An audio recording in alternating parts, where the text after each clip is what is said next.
Hola amigos, ¿cómo están? Nuevamente de vuelta. Hoy nos encontramos en nuestro programa número 6, nuestro episodio número 6 de Cultura entre Guerras. Y como les había mencionado durante la semana, el tema de hoy es el Movimiento Nacional Socialista de Chile, breve historia de una tragedia. Para entender la génesis de este importante movimiento político de tercera posición, si es que lo podemos llamar de alguna manera, es importante entender en el periodo histórico que se va a incubar y se va a desarrollar esta importante alternativa política.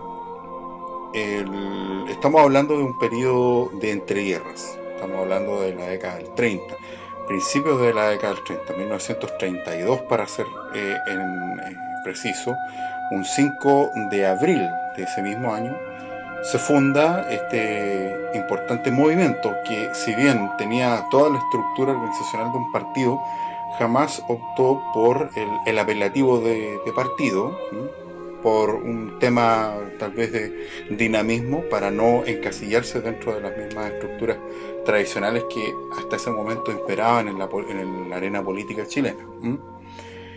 Este partido, o movimiento más bien dicho, va a tener un protagonismo público bastante importante debido a lo novedoso de su propuesta dentro de lo que podríamos hablar o que podríamos concebir como una nueva propuesta del nacionalismo chileno, pero ahora enfrascado en todo el contexto en el que se movía Chile, un Chile de entreguerras, en donde los partidos de izquierda, especialmente el Partido Socialista y el Partido Comunista, están en franca lucha política, en una década bastante turbulenta por los demás, en la cual recién ese mismo año, 1932, comienza más o menos a tener funcionalidad o aplicación la Constitución de 1925, en donde todavía quedan los excedentes del caos que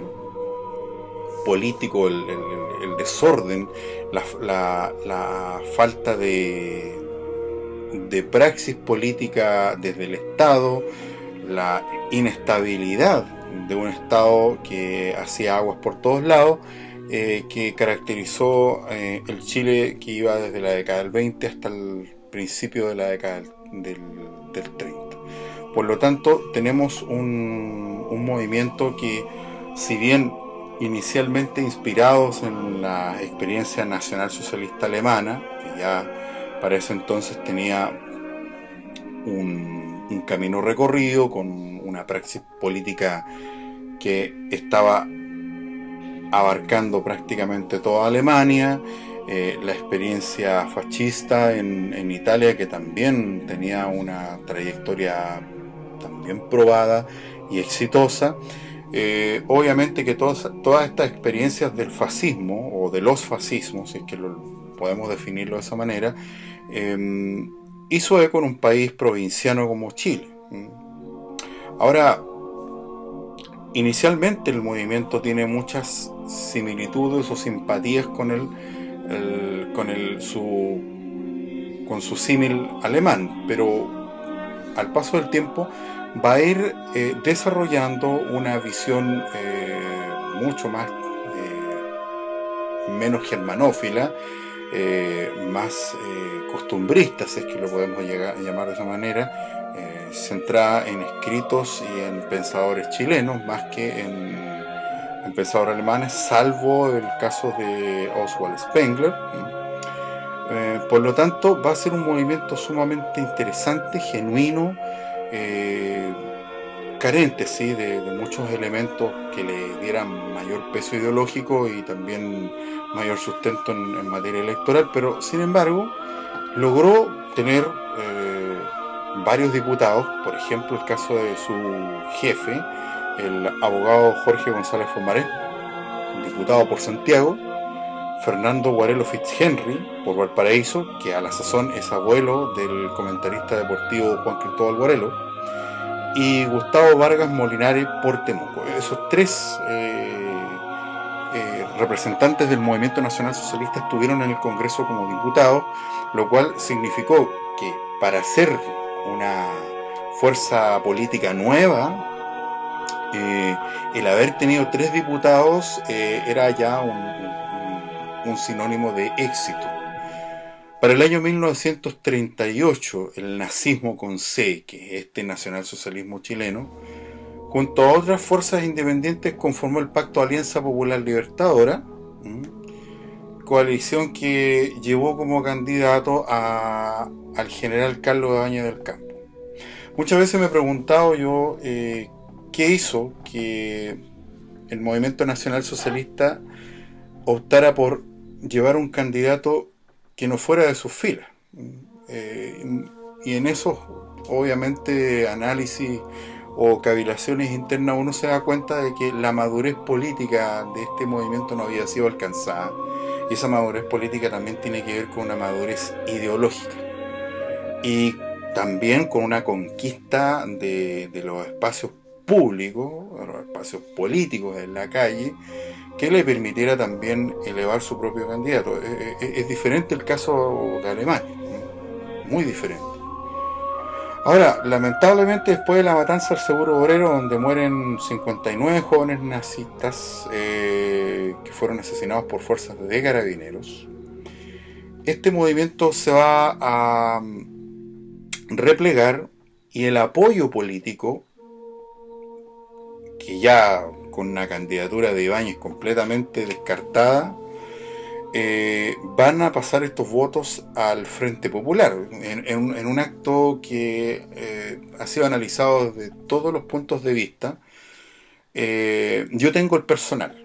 Me recuerdo del punto de vista que Miguel Serrano mantenía respecto a esto, pero no lo comparto en cierta medida por lo surrealista, con todo el respeto que me merece don Miguel Serrano, pero no comparto su análisis respecto a ese punto.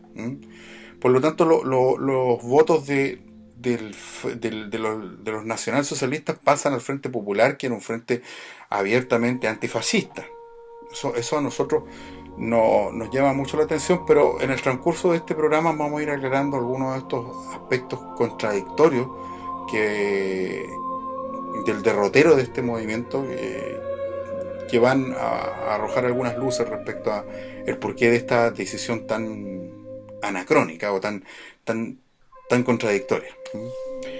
Ahora, en el mes de febrero de 1939, tras un Congreso Nacional de Dirigentes, el nazismo chileno pasó a llamarse Vanguardia Popular Socialista, que ahí recién se transforma en partido político, que va a fungir hasta el año 1943. Aquí es donde definitivamente el nacionalsocialismo, o el partido o el Movimiento Nacional Socialista de Chile, termina colocándose a sí mismo una lápida. Termina. Y termina no solamente con un cambio de nombre, termina en términos ideológicos. El movimiento pasa a izquierdizarse. Pero eso no es un proceso que pasa con un decreto, con un congreso, sino que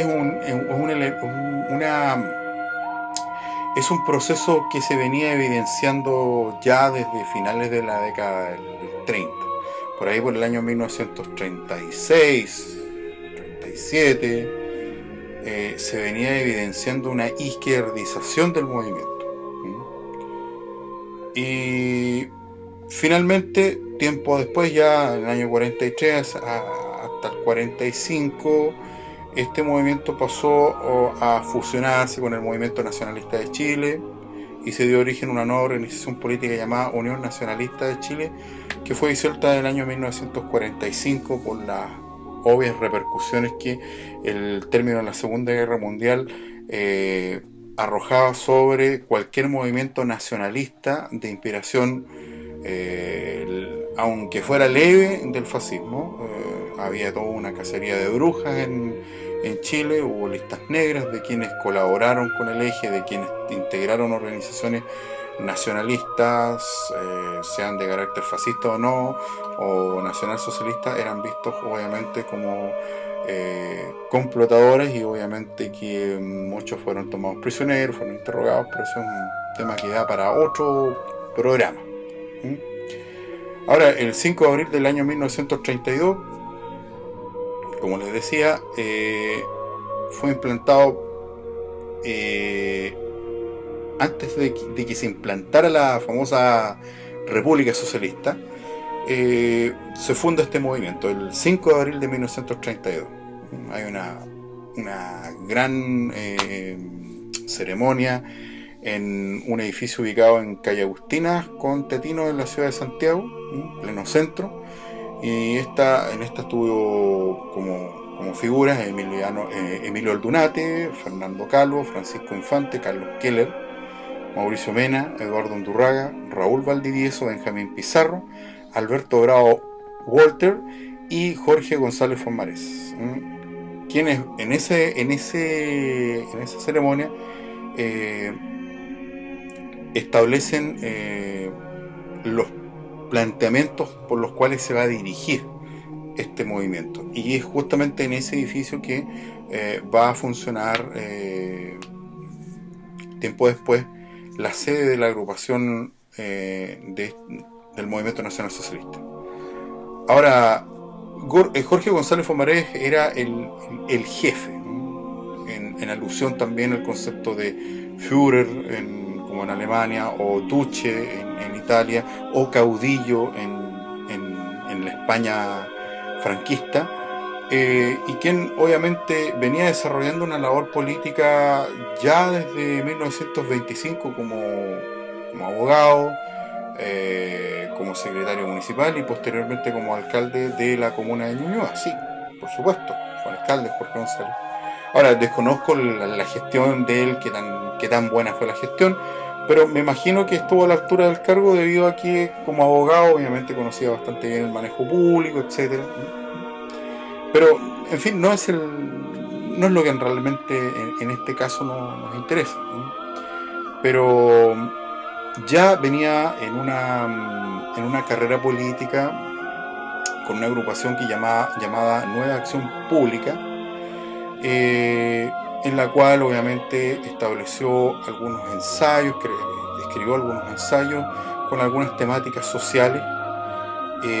Otro miembro importante de este movimiento nacional socialista chileno fue el economista, filósofo y sociólogo, también con estudios en jurisprudencia, Carlos Keller Rueff, un hijo de inmigrantes alemanes, que entre los años 1916 y 1921 aproximadamente fue alumno del destacado filósofo Oswald Spengler, que es el autor de la famosa obra La decadencia de Occidente, un autor indispensable en la Europa y especialmente en la Alemania de la posguerra de la Primera Guerra Mundial. Keller era el hombre de las ideas dentro del movimiento nacional socialista, más que un líder, que no tenía el carisma de líder que sí tenía Jorge González Fomarés, pero el talento de Keller estaba puesto en las ideas, en las reflexiones, en los análisis que eran dentro del movimiento nacional socialista, eran los análisis más certeros, más lúcidos, dentro sí de la liviandad ideológica que el movimiento manifestaba debido a su corta vida, un movimiento que se estaba formando y que se formó recién en el año 1932, y obviamente en lo ideológico, en la madurez ideológica no lo podemos comparar con el movimiento, con el Partido Nacional Socialista Alemán ni con el Partido Fascista Italiano, porque estos habían recorrido un derrotero con mucho más años antes que el nazismo chileno. Por lo tanto, su experiencia era otra, además que era gente que venía saliendo de la Primera Guerra Mundial, en su mayoría excombatientes, y que obviamente estaban influidos por otra cultura muy diferente a la chilena, con otro tipo de educación. Hay factores netamente culturales que inciden también en la maduración de estos movimientos, en Europa, a diferencia del nuestro. Pero más allá de eso, Keller fue un tipo que le impuso una impronta intelectual dentro del nazismo chileno.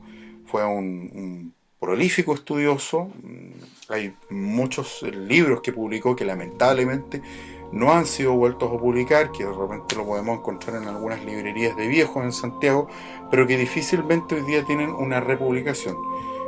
Sería deseable que fuesen publicados nuevamente. Entre esos títulos, por ejemplo, tenemos La eterna crisis chilena, en la cual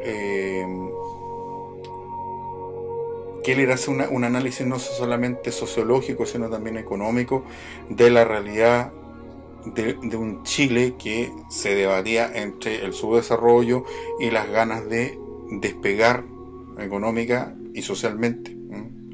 Estamos hablando de un periodo en el cual se pretende superar la llamada cuestión social. Fue secretario y posteriormente director del Departamento de Estadística del presidente Carlos Ibáñez y también de Juan Esteban Montero. Fue un hombre con un gran trabajo en materia de Estado, por lo tanto era un tipo que tenía mucho, dentro de los que estaban ahí, tal vez era el que tenía más experiencia. Para ir cerrando esta parte del programa, creo yo que la historia del nacionalsocialismo chileno a grandes modos, a grandes rasgos, es una historia que, si bien está llena de buenas intenciones, carece de muchos elementos de maduración política que lo llevaron a recorrer un camino incierto hacia finales de la década del 30, después de la matanza del Seguro Obrero. Por lo tanto, lo que se viene para adelante es un análisis punto por punto. Así es que vamos a la segunda parte.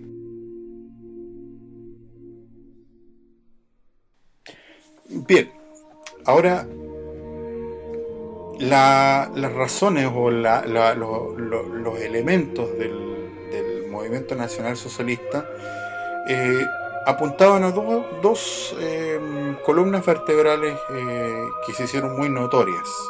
Primero, la creación de un nacionalismo criollo, un nacionalismo dentro de la vía del nacionalsocialismo chileno, pero que estuviera centrado en elementos del criollismo, es decir, de una raza chilena, tomando en consideración los planteamientos del doctor Nicolás Palacios, que obviamente eran conocidos dentro del movimiento nacional socialista de Chile.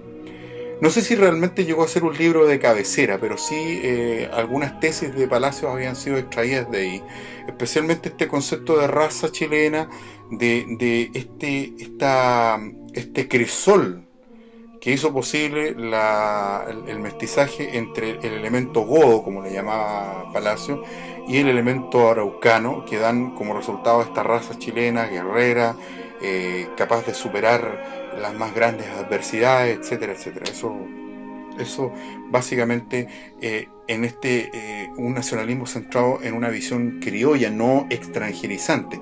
Y tal vez ahí es donde se encuentra el progresivo viraje de este movimiento nacional socialista chileno, que va a ir dejando ciertos elementos de influencia germana de sus inicios por un nacionalismo criollo, y también planteando la necesidad de la creación de un socialismo no marxista, que eso sí lo enlaza con las ideas del nacionalsocialismo alemán y también del fascismo italiano, de un concepto de socialismo, o sea, de una vida en sociedad, de una organización social en donde es más importante el colectivo que el individuo, pero no desde el punto de vista marxista. O sea, que un socialismo que eliminase el concepto de lucha de clases.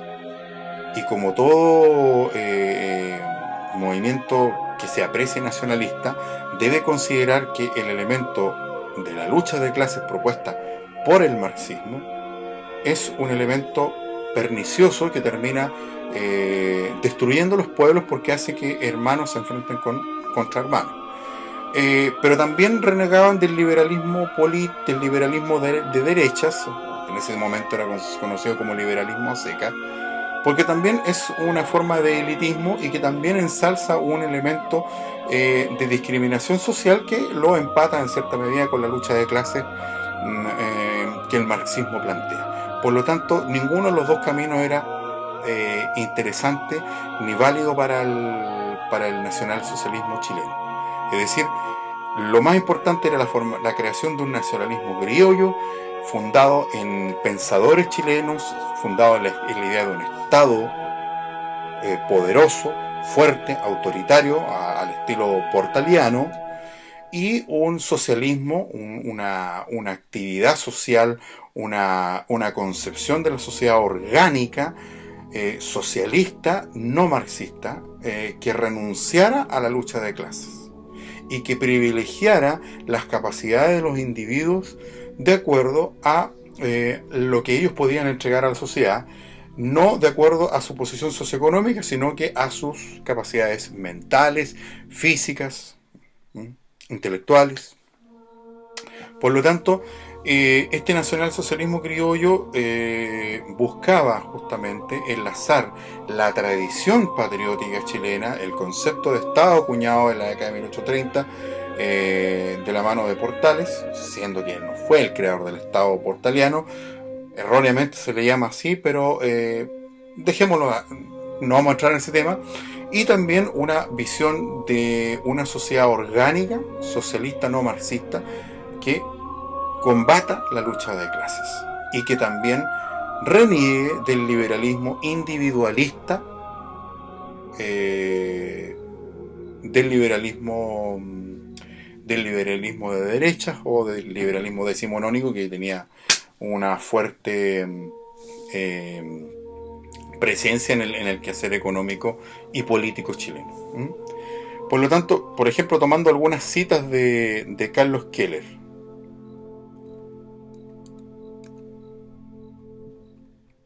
Espera un momentito. Se me perdió la cita. Aquí está.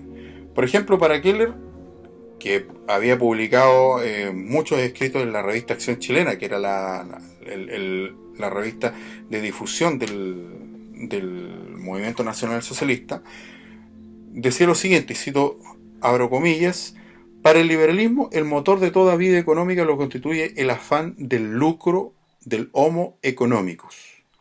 Para el marxismo, la solución de todos los problemas consiste en el colectivismo. Socialismo no es colectivismo, como suponen los marxistas. Socialismo no es una fórmula económica, sino que es un estado de ánimo, una conciencia social. El socialismo no se realiza por fuerza, sino por dentro. Se está hablando de un tema anímico. El verdadero socialista es aquel que es capaz de dar un ejemplo personal de realizar en su vida, por sus actos, lo que reclama la sociedad. Es decir, la entrega al servicio de la nación por sobre las pulsiones personales, por sobre el individualismo. Lo plantea bastante bien Keller en el sentido de que para ellos el sentido del liberalismo económico, la derecha, veían el hombre solamente un productor de materias, un homo económico, un hombre que generaba capitales, y del socialismo obviamente un colectivismo forzado, y eso lo hemos visto en la experiencia de la Unión Soviética, con un colectivismo que llevó al borde del esclavismo a una sociedad que a punta de fusil, a punta de miedos, a punta de gulags, tuvo que colectivizarse, pasando a ser meros engranajes de una maquinaria que servía para mantener el estatus y la buena vida de una clase gobernante, de esta nomenclatura. Precisamente, y sigo citando, es la conciencia social, ese genuino verdadero socialismo que propiciamos, constituye la única manera de superar a la escisión que separa al liberalismo del marxismo. La primera de las escuelas defiende el criterio patronal, es decir, el liberalismo. La segunda, al proletariado. En la práctica, ambas han fracasado. El liberalismo ha desencadenado las luchas sociales, que amenazan arrasar con toda civilización cristiana occidental. Y el marxismo, por su parte, ha educado al obrero en el sentido de ver a un enemigo en la empresa, en la máquina y en el mismo trabajo. Sin embargo, todos los elementos son indispensables para que pueda funcionar la economía, y eso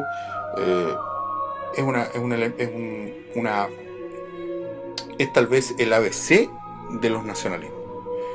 El nacionalsocialismo, como todo nacionalismo y como el mismo nacionalsocialismo alemán o el fascismo italiano, vio la necesidad de eliminar tanto el sentido de individualismo propiciado por el liberalismo económico, como el sentido de resentimiento social y de enemistad que el obrero veía en la empresa y también en la generación de capitales y también en el mismo trabajo.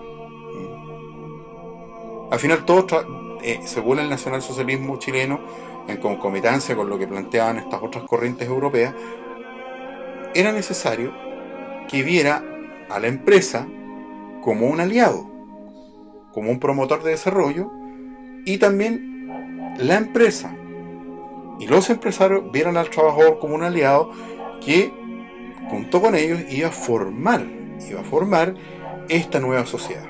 El planteamiento puede parecer muy utópico, pero en el fondo es la fórmula que buscaban estos movimientos como el nacionalsocialismo chileno para desarrollar el país, crear una nueva sociedad y también llevar a Chile a un estadio de desarrollo diferente.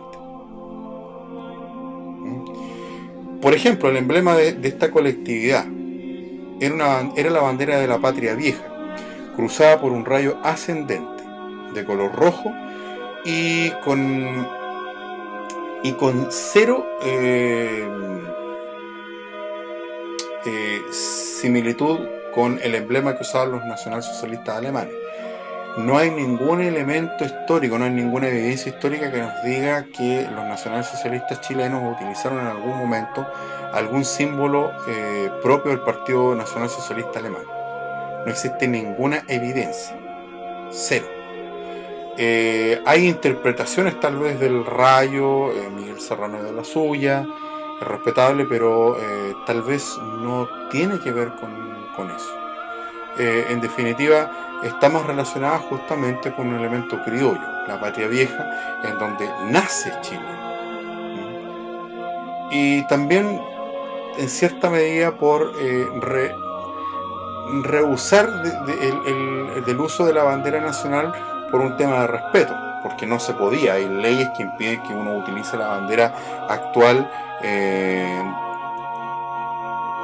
agregándole símbolos políticos que no tengan que ver con su diseño oficial. La insignia sí llevaba un tricolor blanco, azul y rojo, con un brazo empuñado, musculoso, detrás un tricolor entre el cielo y el mar y la cordillera. Ahí nos muestra obviamente un escudo que está íntimamente ligado con una visión chilena, una visión criolla.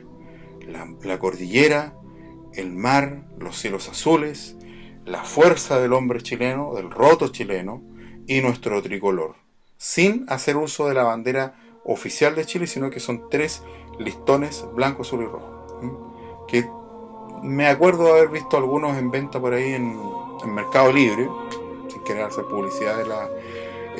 había visto tanto una hebilla, un cinturón de las TNA y una piochita que era la que llevaban los nacionalsocialistas.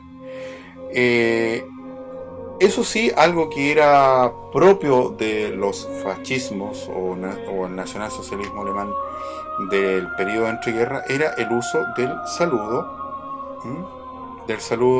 en ángulo recto o saludo romano, como lo llamaban los fascistas italianos, o el saludo hitleriano en el nacionalsocialismo alemán. evidentemente que era imposible que este tipo de influencias no hicieran eco en Chile.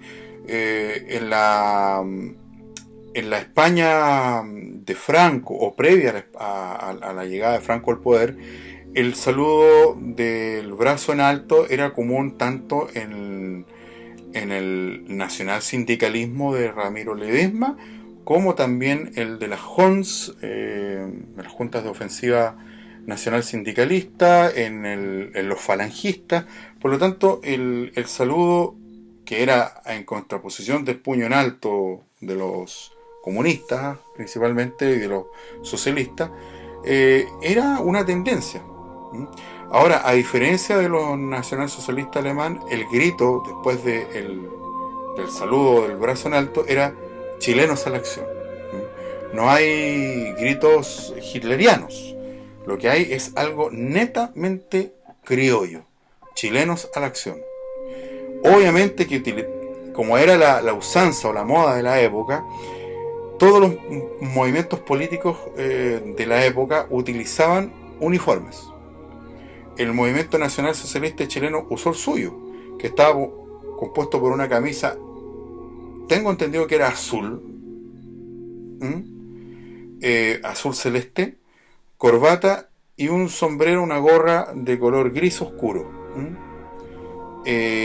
Una gorra militar con visera, como las que usaba el ejército o las que usaba carabineros, similares, con un barbiquejo que se bajaba justamente en las marchas y en las refriegas en las calles, y la piocha metálica, que obviamente era el símbolo del movimiento. No utilizaron jamás brazaletes, menos con suástica, ni tampoco con el símbolo, la bandera del partido.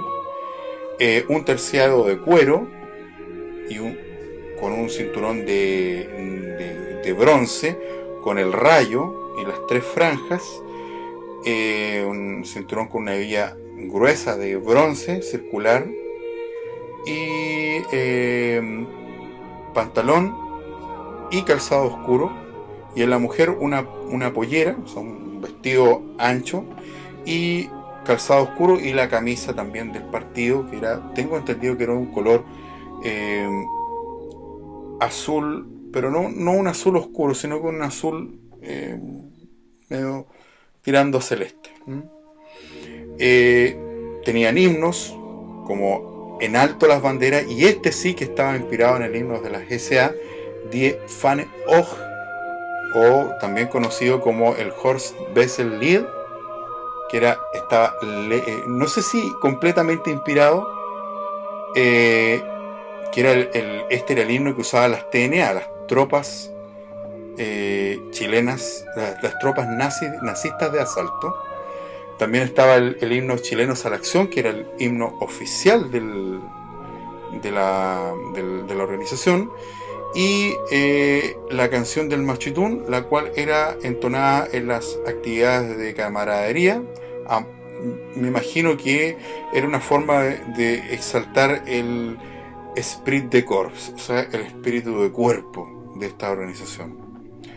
Además, poseía medios escritos para difundir sus ideas, como el diario nazista El Trabajo y la revista de formación política Acción Chilena. Ahora, el problema de la propaganda y los medios de difusión del MNS era su financiamiento y la falta de propagandistas profesionales. El principal problema que ellos tuvieron no era la calidad de sus propuestas, sino más bien los medios materiales y económicos para llevar adelante estas propuestas. Todos los afiches que he logrado ver en internet, ¿cómo se llaman? Los PDF de las revistas, de los diarios, demuestran una gran profusión de ideas, de escritura, pero adolecen en un elemento central en la propaganda política, de la cual los alemanes, los italianos y también los soviéticos dieron cátedra, que era el trabajo gráfico. Y aquí me voy a detener un poco en el análisis debido a un tema, yo creo que es fundamental.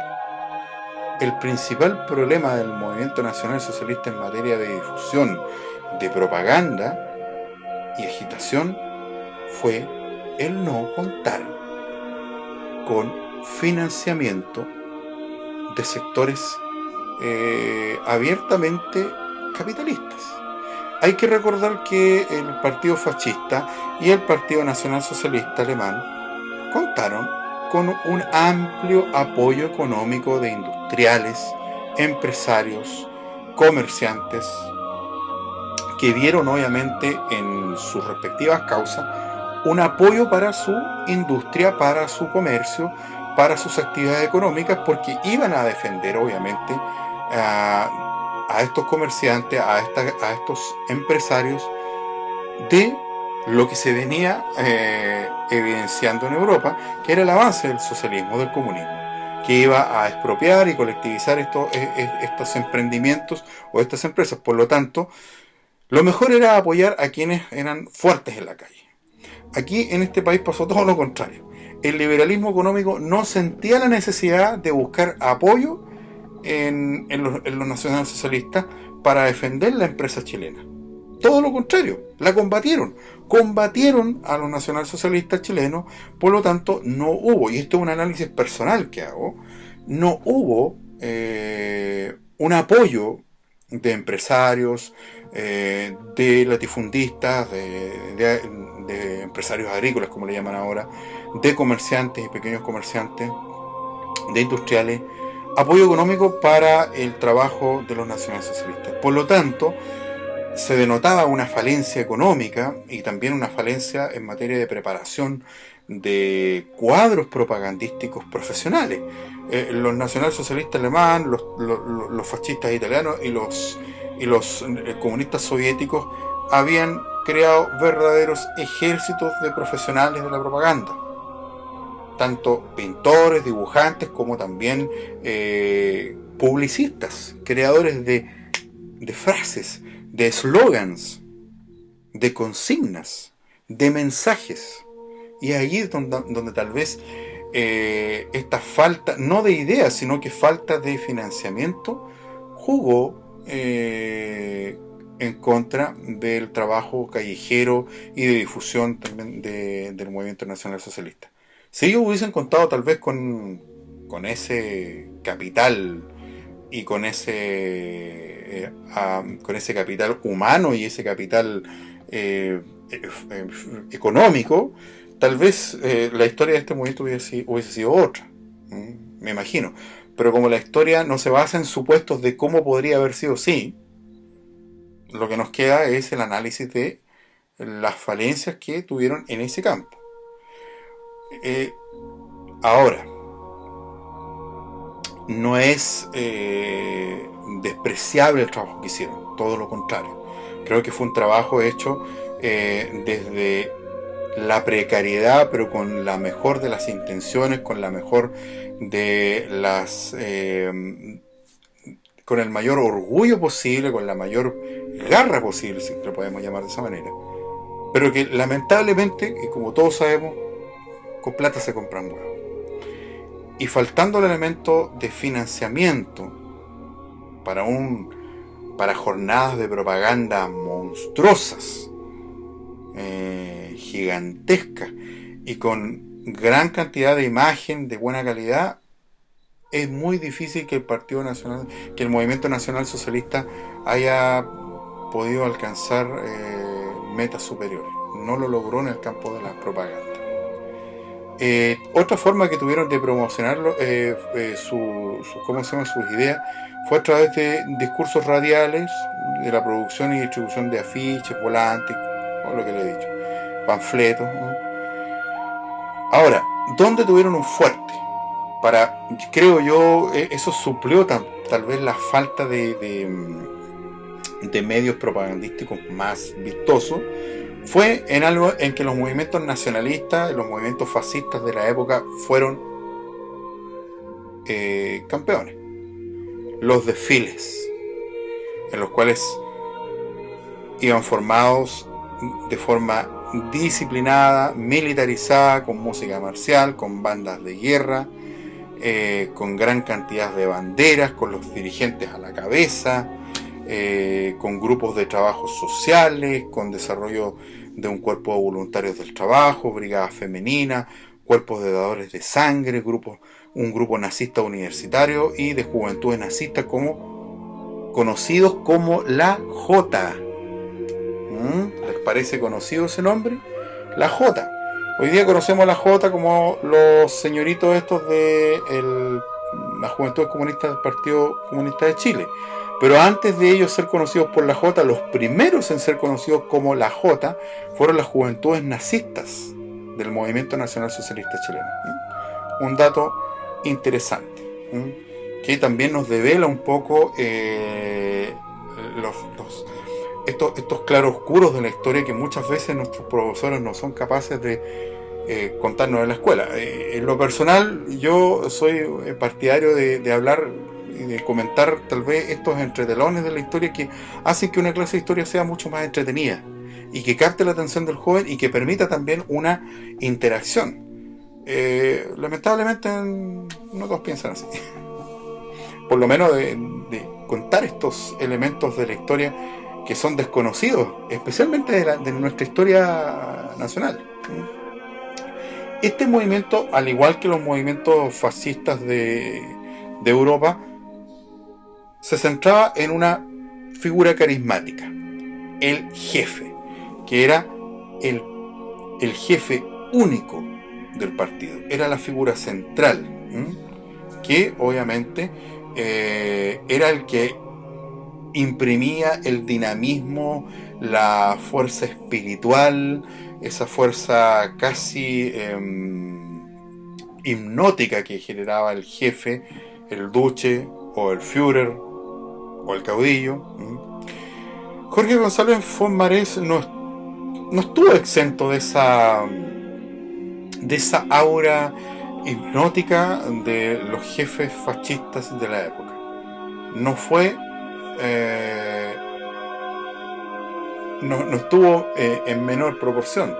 Tenía también esa capacidad, tenía una oratoria encendida. Obviamente el hombre era abogado, no podemos esperar un abogado que no tenga capacidad de oratoria, ni mucho menos que tenga pánico escénico. Todo lo contrario, era un tipo que estaba imbuido en sí mismo, estaba, como dicen algunos analistas de este mismo tema, estaba enamorado de su retórica, que también eso puede ser un peligro. Uno puede enamorarse de sus propias palabras, pero a veces sus propias palabras están llenas de errores, pero el enamoramiento del discurso propio, de la propia voz, a veces impide tener mayor claridad en lo que se está diciendo.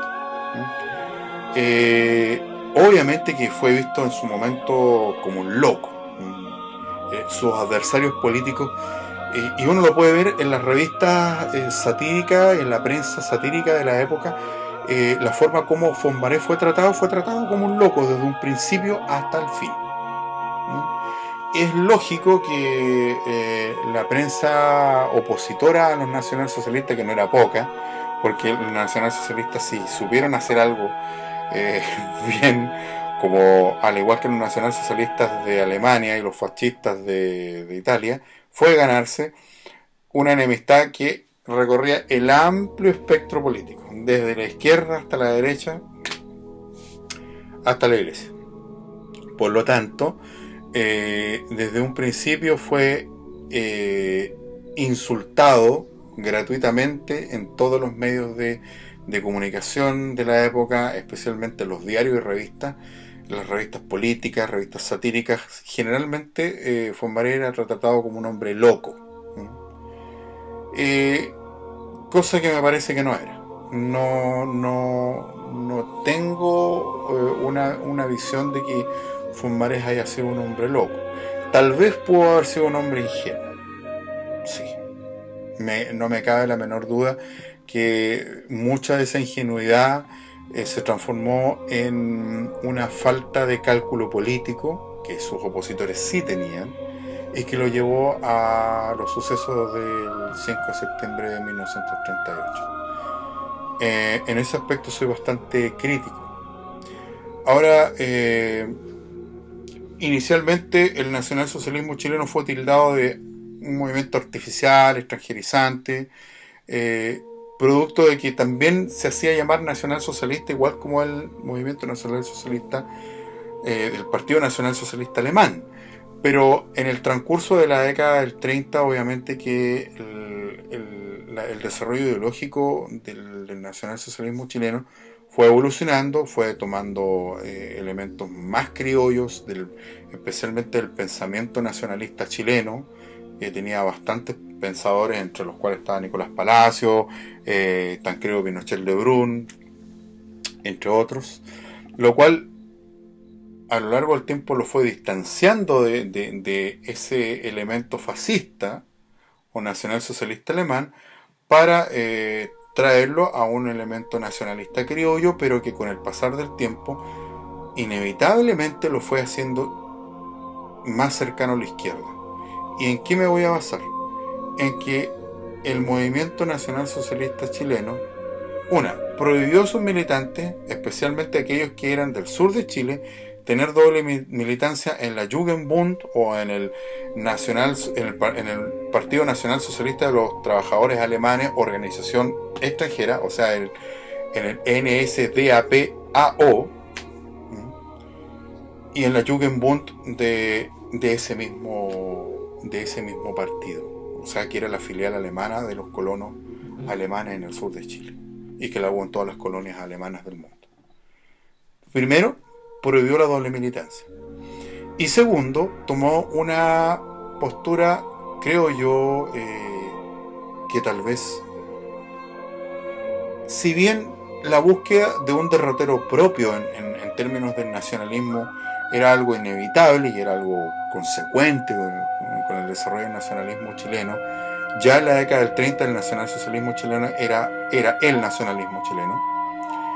Lo hizo tomar una decisión que tal vez, creo yo, no sé si con una finalidad de caer en una esfera de lo políticamente correcto o en una desesperada carrera de desvincularse de una influencia europea que tanto se le enrostraba, se demostró contrario a la invasión, o sea, a la guerra civil española, específicamente a la intervención alemana y a la intervención italiana en España, lo cual demuestra ya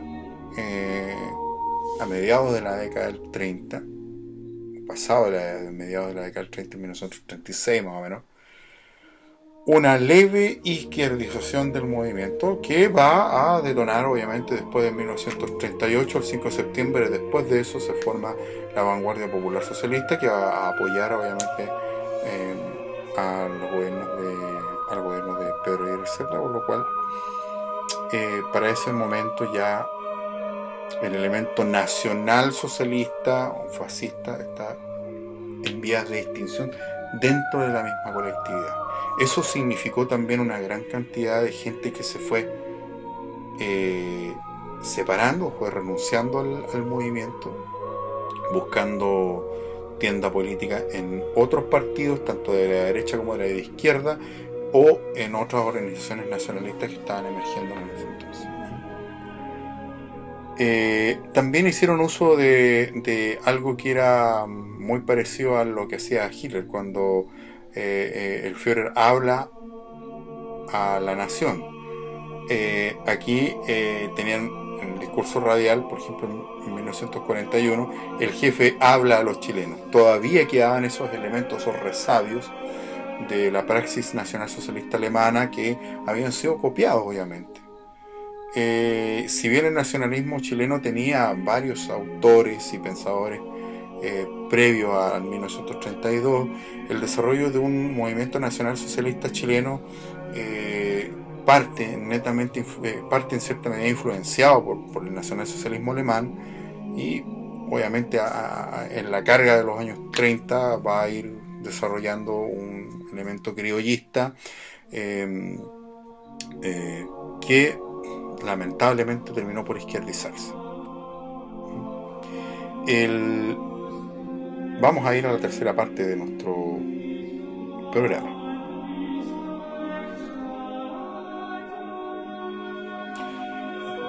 Una aclaración importante dentro de este análisis es establecer las diferencias entre el nazismo con C, nacionalsocialismo chileno, versus el nazismo con Z o nacionalsocialismo alemán. Tenemos que hacer ese análisis para entender tanto el origen como el epílogo de este movimiento y cuál es la estructura ideológica del nacionalsocialismo chileno y qué es lo que lo distancia del alemán. El nazismo chileno ya hacia 1936, como les decía anteriormente, va a ir generando cada vez un mayor distanciamiento del hitlerismo alemán. Y esto se va a ir declarando públicamente, o sea, esto no fue una cosa que queda en entredicho, en conversaciones de pasillo o en conversaciones de directorio, por así decirlo, sino que va a ser propuesto públicamente en el seno del movimiento y va a plantearse por el mismo jefe, por Formaré, la incompatibilidad entre las ideas del nacionalsocialismo chileno y las del NSDAP, y eso obviamente, como les decía anteriormente, la prohibición de la doble militancia, especialmente a los cuadros del sur de Chile, en organizaciones políticas alemanas. Ahora, desde el terreno netamente ideológico, el nacionalsocialismo chileno se va a diferenciar del Partido Nacional Socialista Alemán porque va a tomar como base de la concepción ideológica no el fenómeno material de la raza como lo planteaban los alemanes, una raza física, y para eso desarrollaron todo un concepto de la biología desde el nacionalsocialismo, sino que va a hablar desde una concepción espiritual, cultural o de la misma idiosincrasia. Ahí se empata mucho con lo que plantea Julio Cebola, o Ébola. Julio Cebola planteaba un tema una alma una raza del alma, aunque completamente distanciados por kilómetros, y dudo mucho que los nacionalsocialistas chilenos hayan conocido la obra de Ébola. Ellos planteaban más un tema anímico, espiritual, cultural, idiosincrático, por sobre un tema biológico que tiene que ver con aspectos netamente, biológicos y también fenotípicos. Por lo tanto, planteaban un concepto de un ser nacional. Ya no iban a hablar de una con el paso del tiempo ya iban a dejar de hablar de una raza del alma, una raza de la espiritualidad, y van a pasar derechamente a hablar de un ser nacional. Y esto va a ir denotando también un desarrollo en esta concepción de nacional, en el concepto de la chilenidad que van a plantear los nacionalsocialistas chilenos. Esto obviamente que lo plantean desde un punto de vista de un reconocimiento en un ámbito continental, que lo va a empatar posteriormente con ideologías como el aprismo en América. Por lo tanto, basados también en el concepto de Nicolás Palacio de esta mezcla de raza, de esta encuentro o mezcla de dos razas, una hispana visigótica y una araucana, en la cual obviamente nace una nueva raza, una mezcla, un mestizaje bien proporcionado, como lo planteaba Palacio. Va a ser imposible hablar de una raza pura como lo hablaban los alemanes. Es completamente diferente, por cuanto el mismo Palacio admite, y los nacionalsocialistas chilenos admitían, el hecho de que somos el fruto de la interacción de dos pueblos diferentes que conjugan lo mejor de sí para crear esto que somos hoy en día. Ahora, el 25 de octubre de 1932, el mismo Jorge González Fonmarés se refería respecto a la influencia nacionalsocialista o fascista en el seno del partido, y aquí cito textualmente: consideramos que el fascismo en sus ideas fundamentales no es un movimiento italiano, sino mundial. Encarna la reacción espontánea y natural de los pueblos contra la descomposición política producida por el Estado democrático liberal. Significa también el predominio de la sangre y de la raza sobre el materialismo económico y el internacionalismo. O sea, a principios de la década del 30, en sus bases fundacionales, ellos admiten una fuerte influencia del fascismo italiano. Y tal vez la influencia del fascismo italiano fue mucho más gravitante que la del mismo nacionalsocialismo alemán, ya que si nosotros nos ponemos a pensar fríamente, el fascismo italiano tenía menos elementos raciales en materia racial, biológica, que el nacionalsocialismo alemán, que sí fue el que los desarrolló a su punto más álgido. Sigo citando: en este sentido somos fascistas, sin que ello signifique por ningún motivo que pretendamos copiar el fascismo italiano o el hitlerismo alemán. Nuestro movimiento se caracteriza por sus tendencias esencialmente nacionalistas. Los problemas colectivos solo nos interesan desde el punto de vista chileno, y las soluciones que les debemos serán también genuinamente chilenas. Claro, como les decía anteriormente,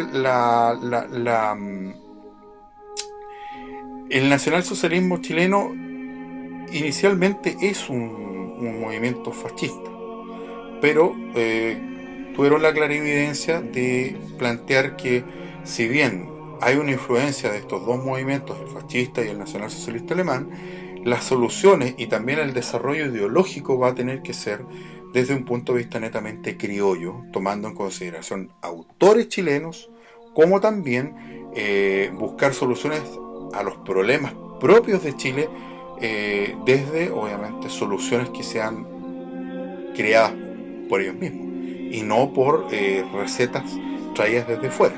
Y eso es lo que hace al nacionalsocialismo chileno un movimiento genuino, y que, de no ser por el derrotero que llevó ya desde 1936 en adelante, podría haber sido una fuerza, o haber llegado a ser la primera fuerza política en Chile, de no haber sucedido lo que sucedió.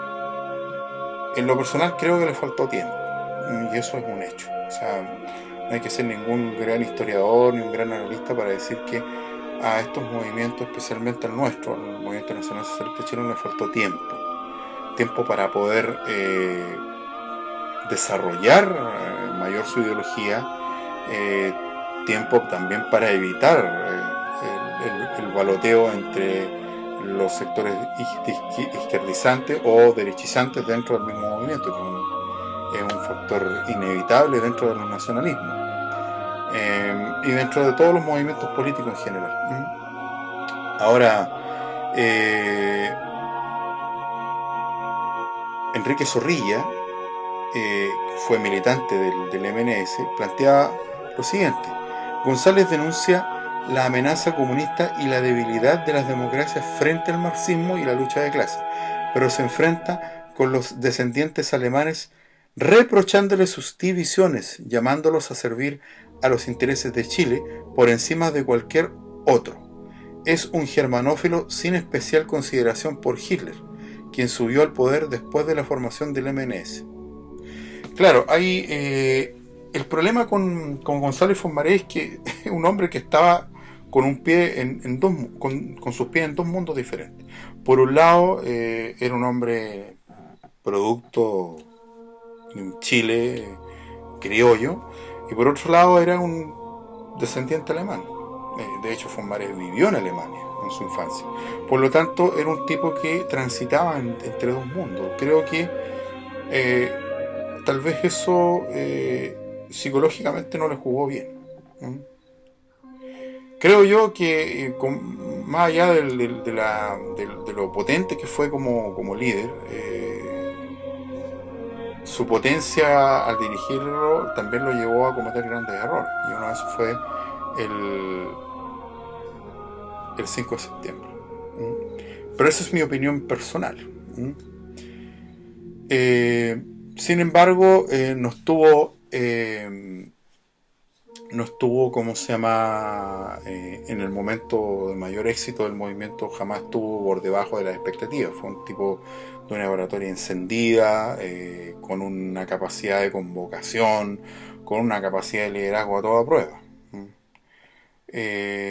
Por lo tanto, González Fosmarés creo que, si bien transitaba entre estos dos mundos, el de ser un chileno y por otra parte un descendiente de alemán, hasta antes del año 36, creo que fue un excelente líder. Lo que sucedió después, obviamente, es producto de que el movimiento, buscando obviamente una identidad propia, comienza un derrotero que lo lleva a izquierdizarse, y Fosmarés, en vez de evitar esa situación, la propició con cada vez más, también con comentarios bastante negativos respecto de Alemania, lo que le significó obviamente eh, que el nombre del partido ya fuera completamente inútil. O sea, no debería haber seguido llamándose Nacional Socialista, eh, porque estaba corriendo serio peligro de izquierdización.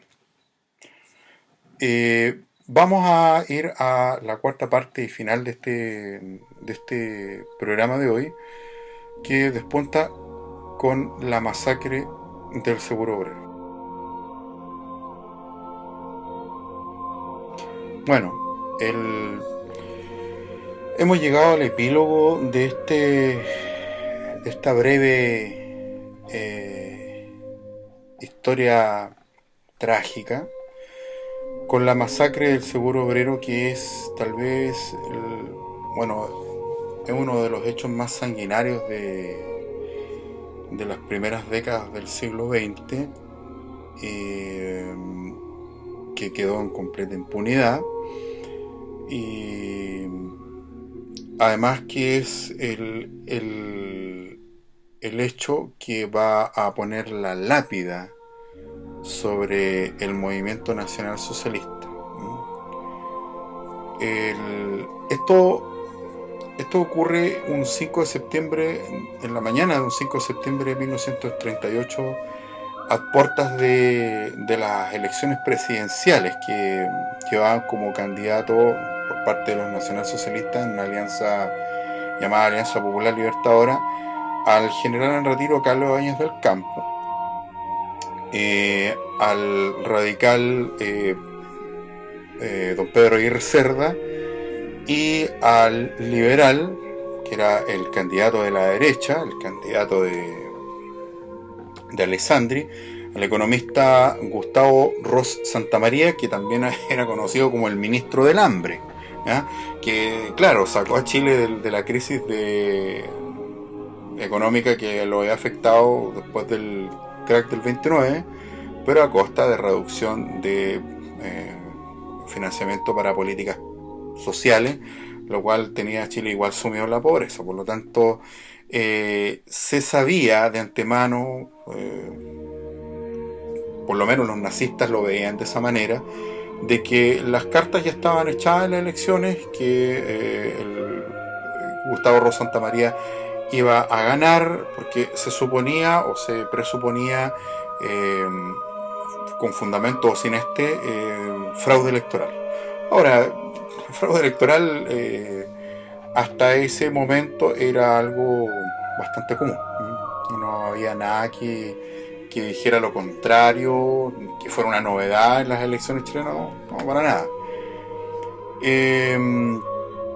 Por lo tanto, en una jugada de, tal vez, de desesperación, o tal vez también de un pésimo cálculo político por parte de Fontmaré y la plana mayor del nacionalsocialismo,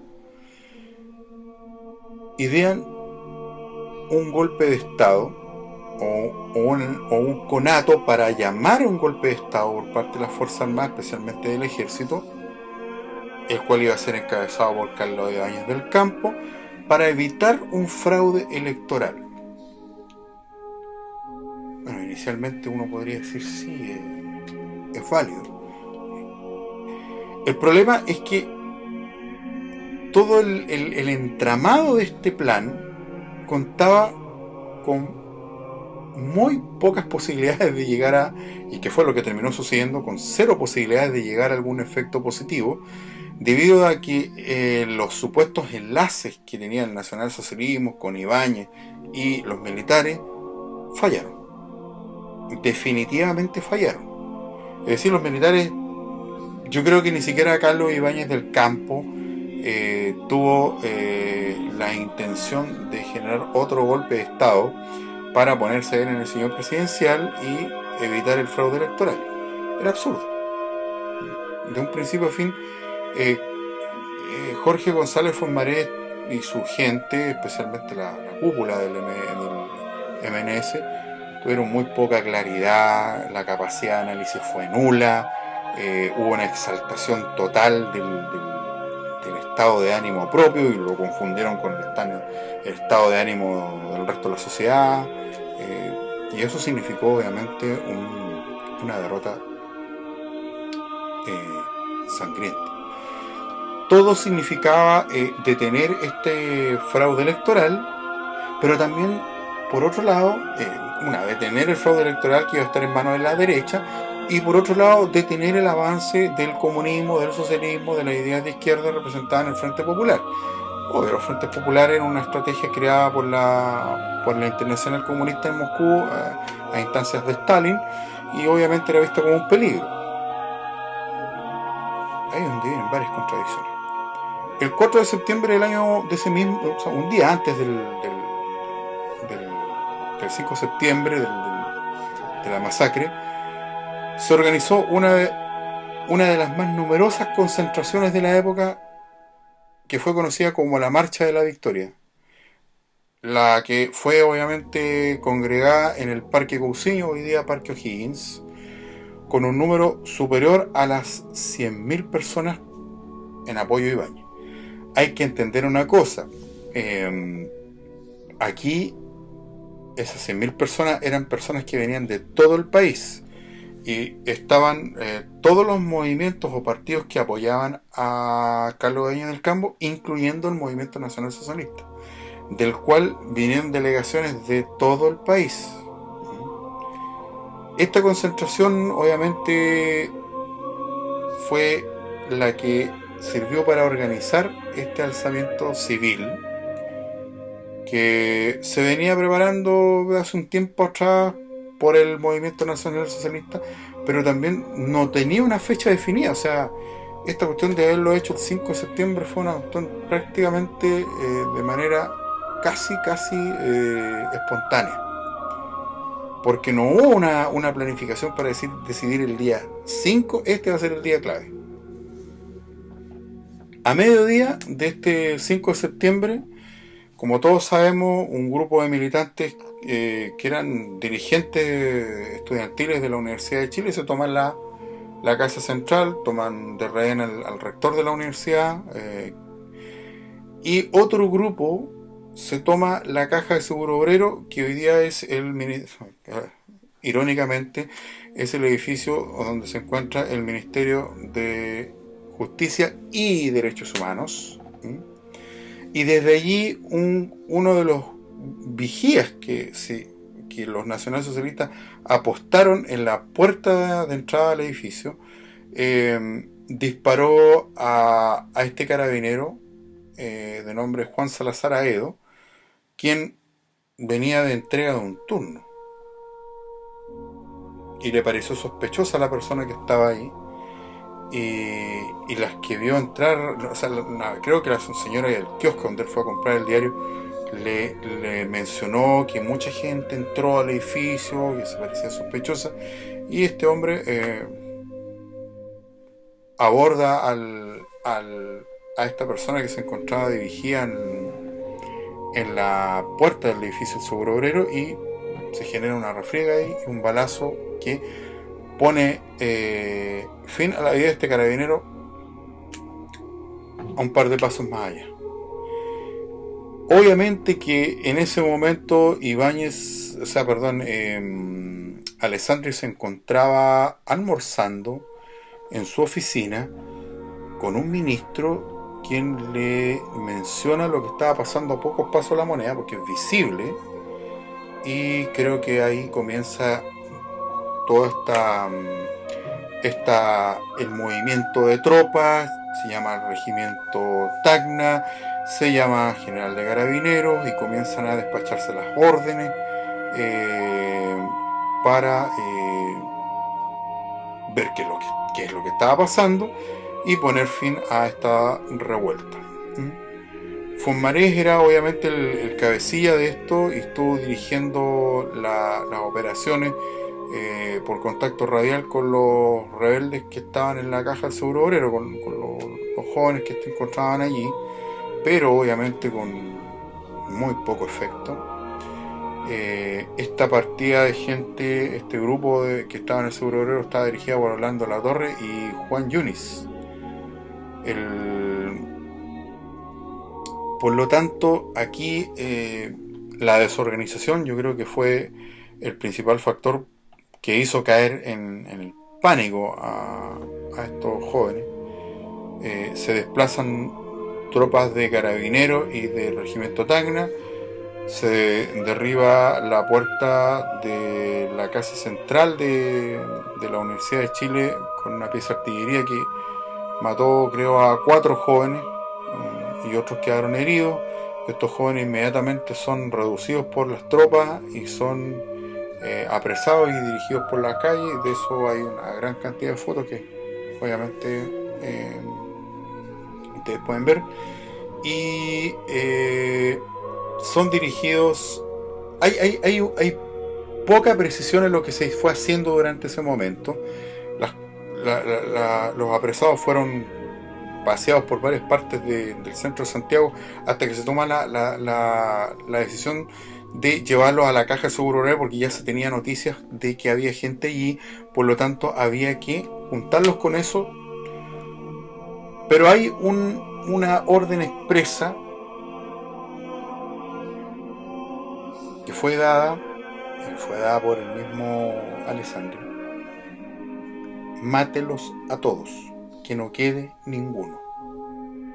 Es más, se le dice al general de carabineros que debe tener resuelto el tema creo que para las 5 de la tarde, a más tardar. Y eso significó tener que asesinarlo. Se encuentran jóvenes entre los pisos que después son reunidos con los que traían de la Universidad de Chile, y comienza una refriega. Estos jóvenes están pésimamente armados, muy poco armamento. Habían principalmente un par de revólveres y el resto eran palos, bastones para golpear, pero no había capacidad de fuego, como se dice en jerga militar. Por lo tanto, el actor de Carabineros fue de un salvajismo, pero que yo creo que ni siquiera en las matanzas de las salitreras se vio algo así. ¿Por qué razón? Porque además de balearlos, la tropa de carabineros procedió a robar objetos personales como anillos, relojes y dinero que estos jóvenes llevaban en sus billeteras. Es una actitud de una rapacidad que uno no se logra explicar. Porque obvio, en las salitreras, ¿qué le iban a robar a los viejos? Fichas. La mayoría eran gente pobre. Pero en este caso eran jóvenes de clase media baja. Muchos de ellos eran estudiantes y otros eran gente que trabajaba, por lo tanto manejaba dinero. Pero la actitud es de una sinrazón, de una bestialidad, de un nivel de profanación que al pensarlo uno no logra entender. Esto no era una guerra. En las guerras los soldados saquean los cuerpos de los enemigos, les quitan pertenencias, etcétera. Pero esto no tenía ese sentido. Por lo tanto, era tanta la brutalidad que se empleó que, producto de los disparos, a una hora donde transita gente en Santiago, que claro, en comparación al de ahora no es lo mismo, pero para los estándares de la época era una ciudad muy, muy ajetreada. Producto de los balazos, de la refriega dentro del edificio, comienza a agolparse los curiosos fuera del edificio, a preguntar qué pasaba. Muy, muy interesante y sospechosa es la figura de un hombre de civil portando un revólver y dirigiendo las acciones de carabineros que entraban y salían del edificio. Llegó un punto en que la misma curiosidad de la gente que se empezó a agolpar en el edificio, hizo que a carabineros se le diera la orden de evitar los disparos. Y es ahí donde comienza la parte más brutal de este lamentable episodio, que los jóvenes que quedaban fueron muertos a culatazos. Se dio orden de calar las bayonetas en las carabinas y comenzar al repase y a matar jóvenes a bayonetazo. Creo que hubo hasta uso de corvo y culatazo. Bueno, en las películas ve eso de los culatazos, pero estamos hablando de carabinas Mauser, y que la culata, la cantonera, es una cantonera de acero. De eso estamos hablando. Jóvenes que les partieron el cráneo de un culatazo, y de esa refriega sobrevivieron 4 jóvenes. Esto realmente echó por tierra cualquier esperanza de la derecha de llegar al sillón presidencial, pero también significó la absoluta e inmediata renuncia a la presidencia, a la candidatura de Carlos Ibáñez del Campo, el cual obviamente se fue a ocultar creo que terminó en una unidad en un regimiento, tengo entendido. Pero el detalle no es tan importante, el de Carlos Ibáñez. El detalle es que esta tragedia conmocionó al país, pero el tratamiento que se les dio en los medios de comunicación, especialmente en la prensa, fue pero completamente abyecto.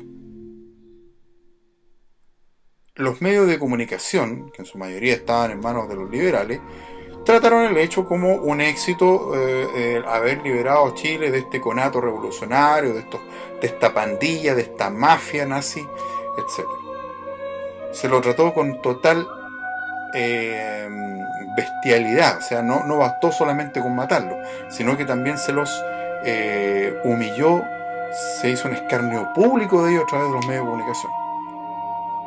Los partidos políticos que iban desde, principalmente la izquierda, los socialistas, los comunistas, o los socialdemócratas encarnados por el Partido Radical, no cayeron en el mismo discurso, y obviamente que ofrecieron las condolencias a sus adversarios políticos, en un gesto que difícilmente podríamos ver hoy en día. Por lo tanto, este acto de bestialidad humana que pone fin a la vida de estos jóvenes, que murieron en el 6º piso más o menos del edificio, marcó un antes y un después en la política. Si bien el nacionalsocialismo chileno pone su lápida y finaliza su actividad política como movimiento nacional socialista, y también sus ideas van a tener un giro radical, es un fenómeno, es un episodio de nuestra historia que Felizmente hoy en día está siendo abordado, hay varias publicaciones, voy a dejar los links aquí en la descripción del video para que ustedes revisen la documentación, que no es poca. Hay varios papers, hay varios ensayos universitarios, hay una tesis también que les posteo acá, y algunos materiales originales que están en PDF. Pero principalmente hoy en día por lo menos es posible analizar este fenómeno, este hecho lamentable con mucha mayor imparcialidad, con mucha mayor objetividad de lo que en los 90 se hizo. En los 90 no se podía hablar de este tema sin vincularlo con los actos del 5 de septiembre que se hacían en el cementerio general, que eran presididos por don Miguel Serrano, que no me cabe la menor duda de que tenía la mejor de las intenciones y lo celebro, pero que se desmarcaban de las ideas originales del MNS, que no eran las mismas ideas hitlerianas. Aquí hay que ser bien claro, el Movimiento Nacional Socialista Chileno no era un movimiento hitleriano.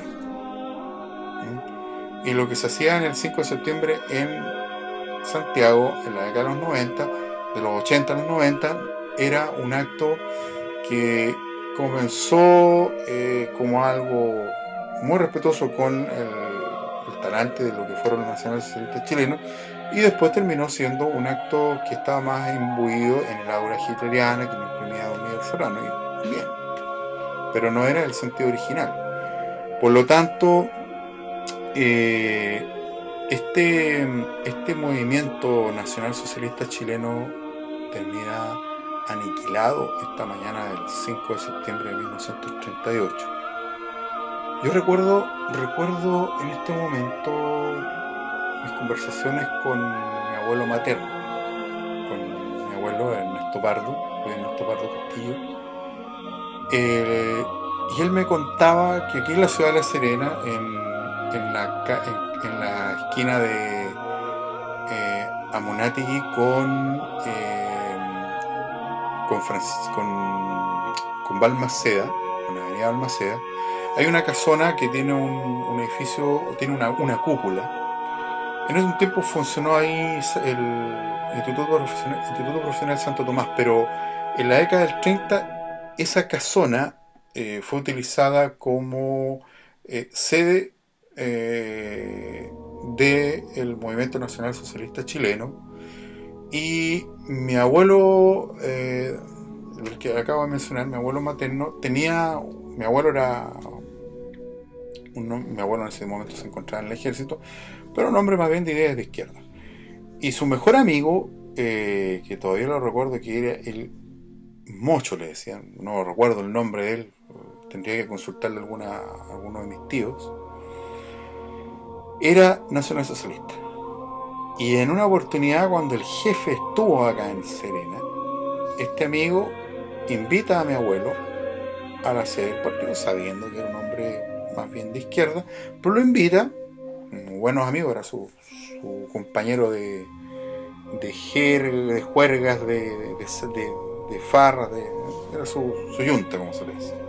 Y lo invita a la sede del partido, que había un recibimiento que se le hacía a Fonmarés, y mi abuelo me contaba que su compadre lo lleva hacia Fonmarés y se lo presenta, dice: mi amigo es socialista. Y Fonmarés lo mira, lo saluda: mucho gusto, un gusto de conocer a un opositor político. Y lo saluda con un apretón de mano de caballeros, que era lo de la época. No hubo ninguna sacada de mugre a mi abuelo, no lo pegaron, sino que como iba con un nazista, y creo que era de las TNA este caballero, tenía como salvoconducto, por así decirlo. Y me recuerdo muy bien lo que decía mi abuelo, que dijo: yo conocía al jefe, me decía, le estreché la mano. Un dato curioso que analizando este tema para este programa lo recordé en esas increíbles conversaciones que tuve con mi abuelo, un hombre que vivió la década del 30 a concho, o sea, era un hombre era un hombre de la generación del 38, por así decirlo, de la generación de la década de los 30, por así, más bien dicho, ¿ya? Y bueno, finalmente el movimiento nacional socialista pasa ya en el año 39 en un congreso a cambiar su nombre. Los votos de los nacionalsocialistas, antes que todo, fueron en un acto extraño, no sé si en una jugada política para castigar a la derecha, que en parte fue votos de castigos para la derecha, ya que no tenían candidatos los nacionalsocialistas, ya le dieron los votos al candidato de la izquierda, que era don Pedro Aguirre Cerda. Ojo, aquí hay un dato muy interesante. Don Pedro Aguirre Cerda era un anticomunista reconocido. Tenía una fuerte desconfianza por los comunistas, y hay una carta en la cual denota la admiración que don Pedro Aguirre Cerda sentía por Hitler. Es una carta que está en el Archivo Nacional. Y definitivamente del 39 al año 1943 el movimiento nacional socialista pasa de movimiento nacional socialista a vanguardia popular socialista, lo que la lleva a un espectro ya de la izquierda, una izquierda obviamente anticapitalista, antiliberal, antiimperialista, pero izquierda a fin de cuentas, y termina diluyéndose. Sus militantes se terminaron refugiando en diferentes partidos políticos, y en un acto que yo considero de una locura, no llamarlo de otra manera, Fomarés termina militando, siendo diputado del Partido Liberal, partido del hombre que asesinó a sus camaradas. Es decir, termina militando en el mismo partido de Alessandri. Hay un libro que se llama La locura de Juan Bernales, que yo personalmente no lo he leído, pero que trata de forma a modo de una suerte de ironía esta actitud de Fomarés de haber terminado militando en el partido del hombre que mandó a asesinar a sus jóvenes camaradas. Por lo tanto, Fomarés creo que termina en un descrédito como líder político, tipo que se termina asesinando a sí mismo en materia de imagen política. Propició la izquierdización de su partido, su movimiento, y finalmente termina transando a sus muertos y militando en el partido de quien los mandó a asesinar. Por lo tanto, el movimiento nacional socialista tiene una muerte lenta, pero de una agonía dolorosa. No podemos pensar en cómo hubiese sido si. La historia no se basa en esas visiones fantasiosas o distópicas o crónicas. No, se basa en los hechos, y los hechos nos dicen que lamentablemente el nacionalsocialismo chileno no tuvo el tiempo de madurar ideológicamente, sino que más bien se fue descomponiendo ideológicamente, se fue deteriorando hasta terminar en lo que terminó. Uno de sus militantes terminó siendo ministro de Salvador Allende. Pero bueno, esa es otra historia. De los sobrevivientes de esta matanza, que termina bastante tarde, creo que ya a las 2 de la madrugada, los últimos cuerpos fueron retirados del edificio del Seguro Obrero. Deja un saldo de 63 muertos, de los cuales 59 eran nazistas. De esos sobrevivieron, de esa matanza sobrevivieron solamente 4 personas. Carlos Pizarro, David Hernández, Facundo Vargas y Carlos Montes. A raíz de esto, les quiero presentar este libro, que es un documento imperdible. Se encuentra editado en la editorial universitaria, ustedes lo pueden buscar allí. Aprovechen de comprarlo. No le estoy haciendo promoción a la editorial, no. Estoy haciéndole promoción a un libro que es un estudio acabadísimo. O sea, hay estudios muy buenos del Movimiento Nacional Socialista, pero que no están editados, que es una tesis que les posteo aquí a ustedes.